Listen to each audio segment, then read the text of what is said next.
I am so excited to be talking to Dominic Walliman today. Dominic, I met a number of years ago, and ever since then, his contention that a lack of scientific literacy does us all a disservice in terms of understanding the world around us. Dominic, can you talk a little bit more about that? I remember you saying that anytime you meet someone, they say, oh, I was rubbish at science. And I think it's true. Yeah, it's true. I mean, my point is, I think we leave school with a bunch of rules about what we're good and what we're not good at based on what we do well in tests.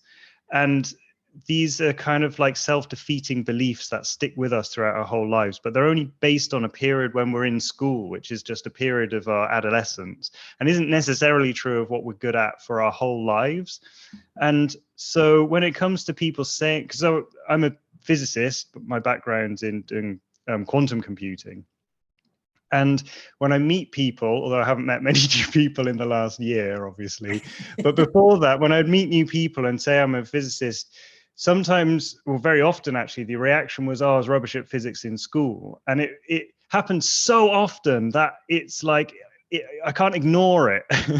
This is a thing loads of people have been lumped with. And the implication of that is that they're still bad at science, and that science isn't a thing for them. And I think that's a sad thing that we're left with from school, because school's supposed to leave us with, I mean, obviously a body of knowledge, but hopefully an interest in learning and the skills to be able to learn for ourselves throughout our whole lives. But it seems to have actually shut down sort of whole tranches of human knowledge and experience and endeavors from people. So the main thing I think is that if as an adult you're interested in a subject, that's the most important thing. It doesn't matter about whether you think you're good at it or not. It's if you're interested in it. And if you're interested in it, fortunately these days there's so much good information on the internet at many, many, many different levels. So you can have an introductory course to, say, viruses.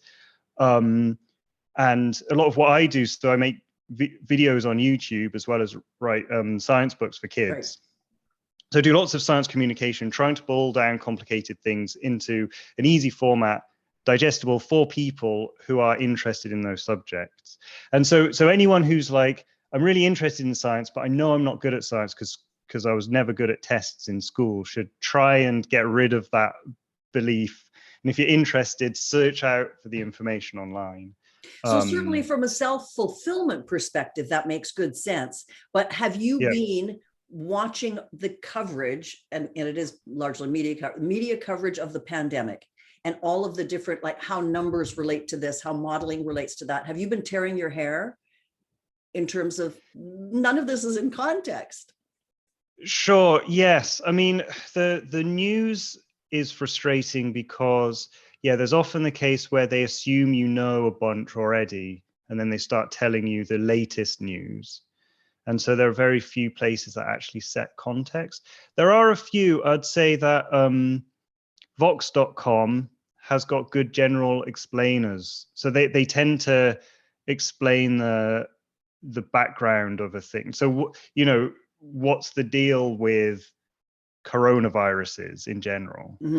I think science YouTube is really good. So educational YouTube is really good. But if you're going, the real trouble with the internet right now is that when you go and search online for information, it's hard to know whether the information you're getting is coming from a reliable source or not a reliable source. Exactly. And our lack of literacy around science means that we can't tell.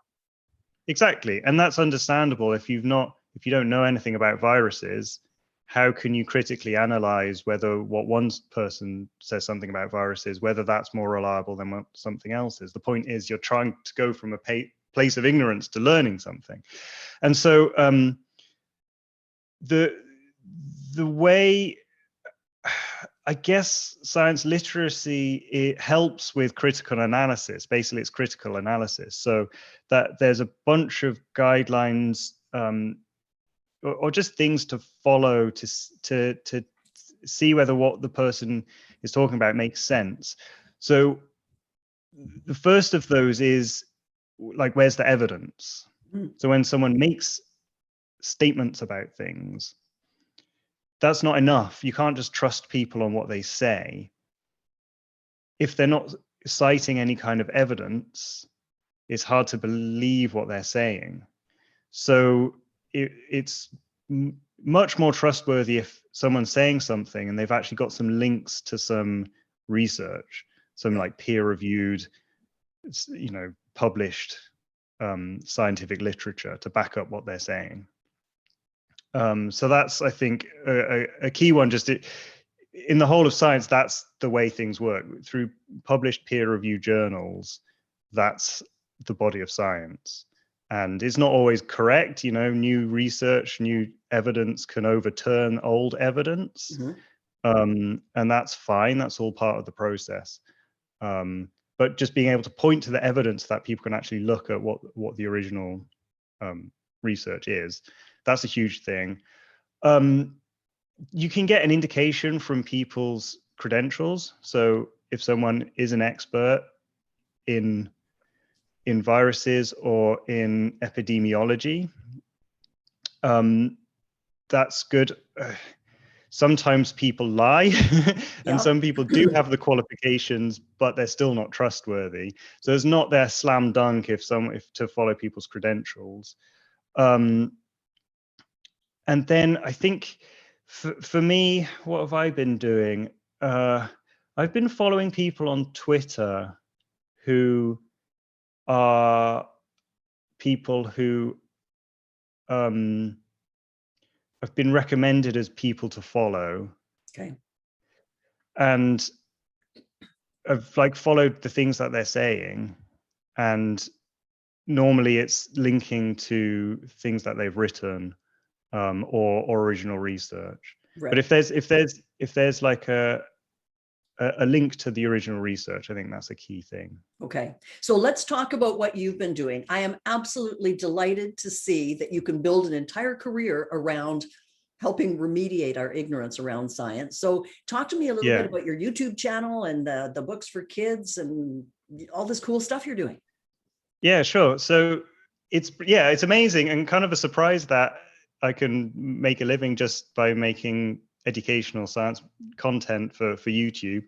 And it's not just me, it's like a whole load of people are doing it as well. So it's a whole new industry. There's clearly enough interest in the world for good educational content. And it's not just within science as well. There's educational content on like every single subject, which is cool. Some of the stuff I do, so if I can just do a screen share. So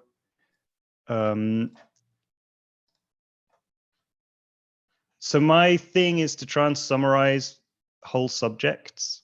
Wow. So this is a map of physics. So this is explaining all of the different areas of physics and how they relate to each other. So it's kind of useful as an infographic on its own.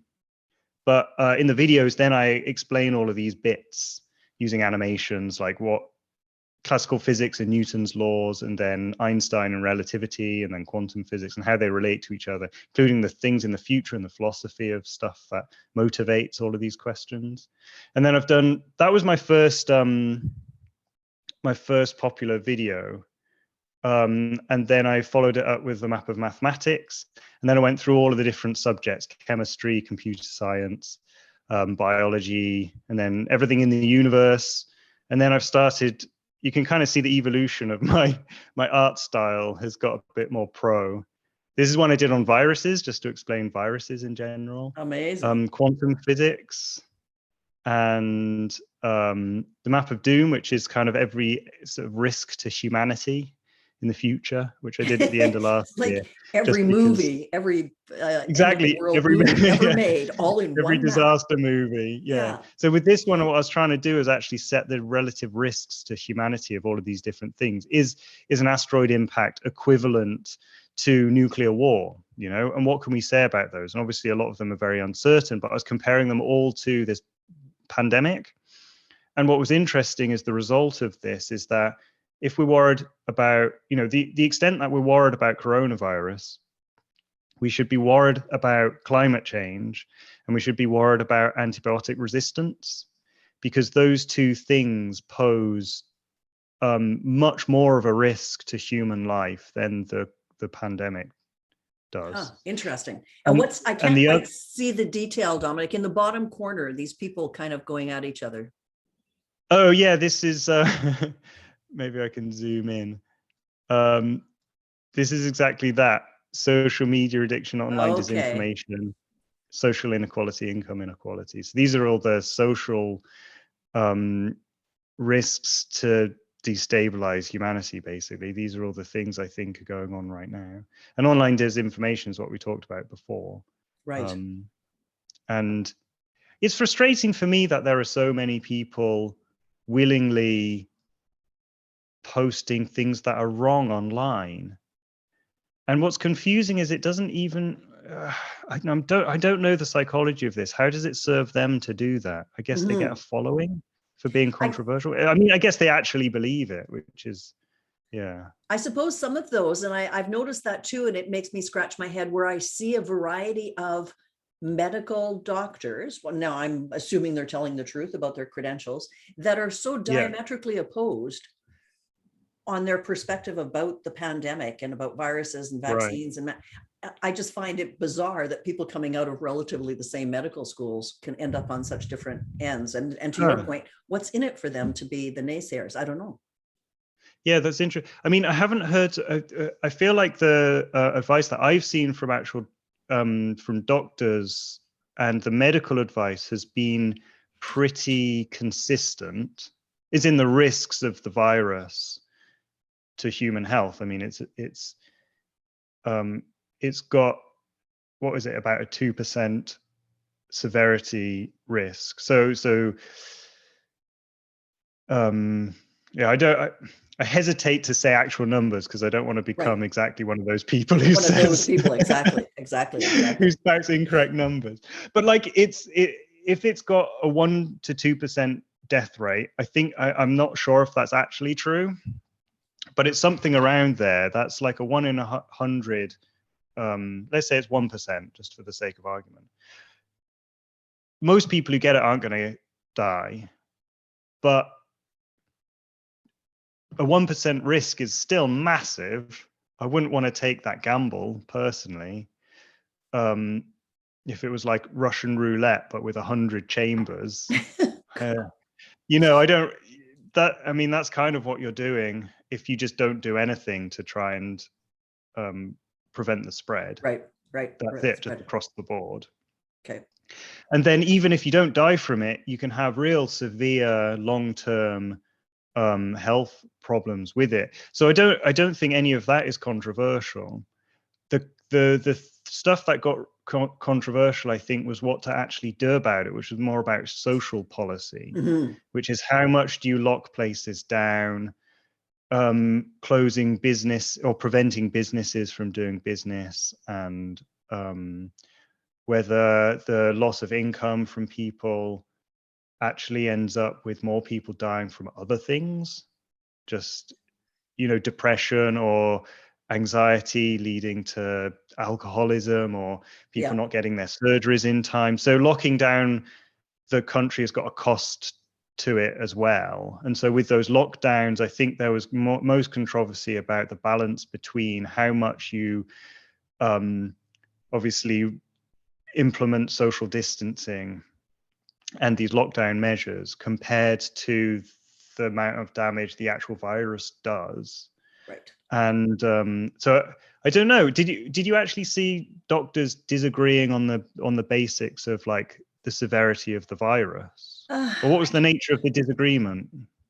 Essentially, they were the poo-pooers saying, it's no big deal. The traditional thing, it's no worse than the flu. In our clinical practice, Right. we've seen this and this and this. And I think it is hard for members of the public when you're hearing from medical Yeah. professionals, Yeah. but they come in Yeah. different flavors, right? So anyway, we'll leave that alone. I want to ask you one last question, and Sure. that is, what's next in the domain of science on YouTube? Have you got new ideas of where you're going with all this? Yeah, loads of ideas. So many different map videos. I don't want to say the specific subjects because there's always the risk I say I'm going to do a thing and then people get excited and then for And some then you don't reason do it it. gets delayed. So I won't say exactly what, but a lot more of those. I also did one video which was talking about the science in movies. And so kind of critiquing how accurate the science they were doing in the movies was. So that was kind of fun. So I'm going to do some more of those, I think. Okay. And then, yeah, just generally growing the channel. And I make these map videos into posters as well, which I sell. And the trick of YouTube is actually to figure out how to get many different revenue streams, how to monetize the channel, because just YouTube ad revenue on its own is definitely not enough to live on. So you have to be creative about other ways of making money. And so the one innovative thing I've done with my channel is to tie in these map videos with a standalone poster, which has still got all of the, so like an infographic, which has still got a lot of the information in it and is valuable on its own. And I sell those posters, and the sales of those posters is a big chunk of how I support myself with the channel. So making more posters that are useful to people in education. I can see those posters would be great birthday gifts for all kinds of people of various Yeah. ages. Well, Dominic, it's lovely to talk to you. Thank you so much for doing this. And thank you for continuing to try to advance our level of scientific literacy. Next time we speak, we'll talk about Schrodinger's cat, and you can set me straight on that one. Okay. Okay. Sounds Thanks, great. Dom. Yeah. Lovely Great to to see talk you. to you. Thanks. You too. Bye. Bye.